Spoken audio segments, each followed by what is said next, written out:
ನಮಸ್ಕಾರ ವೀಕ್ಷಕರೇ, ಇದು ಸತ್ಯ.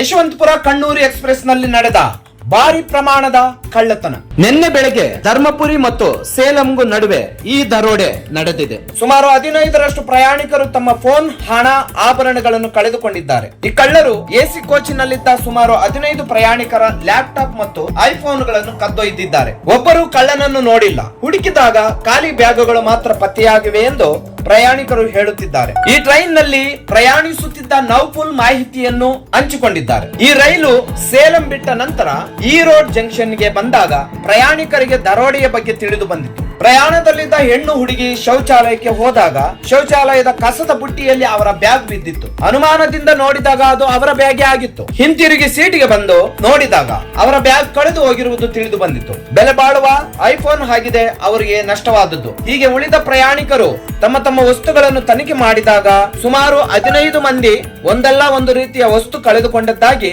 ತಿಳಿದು ಬಂದಿತ್ತು. ಎಸಿ ಕೋಚಿನಲ್ಲಿ ಆಗಿದೆ ಈ ರೀತಿಯ ಕಳ್ಳತನ ಆಗಿರುವುದು. ವಸ್ತುಗಳನ್ನು ಕಳೆದುಕೊಂಡವರು ಈ ರೋಡ್ ಪೊಲೀಸರಿಗೆ ದೂರು ನೀಡಿದರು. ಆಶ್ಚರ್ಯ ಪಡುವ ಸಂಗತಿ ಎಂದರೆ ಎಸಿ ಕೋಚಿನಲ್ಲಿ ಈ ರೀತಿಯ ಕಳ್ಳತನ ನಡೆದಿರುವುದು ಅದು ಒಂದಲ್ಲ ಎರಡಲ್ಲ, ಸುಮಾರು 15ರಷ್ಟು ಜನರು ತಮ್ಮ ಬೆಲೆ ಬಾಳುವ ವಸ್ತುಗಳನ್ನು ಕಳೆದುಕೊಂಡಿದ್ದಾರೆ. ಯಾರಿಗೂ ಯಾವುದೇ ಅನುಮಾನ ಬಂದಿಲ್ಲ. ಒಬ್ಬರು ಕಳ್ಳನನ್ನು ನೋಡಿಲ್ಲ. ಪೊಲೀಸರ ತನಿಖೆ ಮುಂದುವರಿದಿದೆ.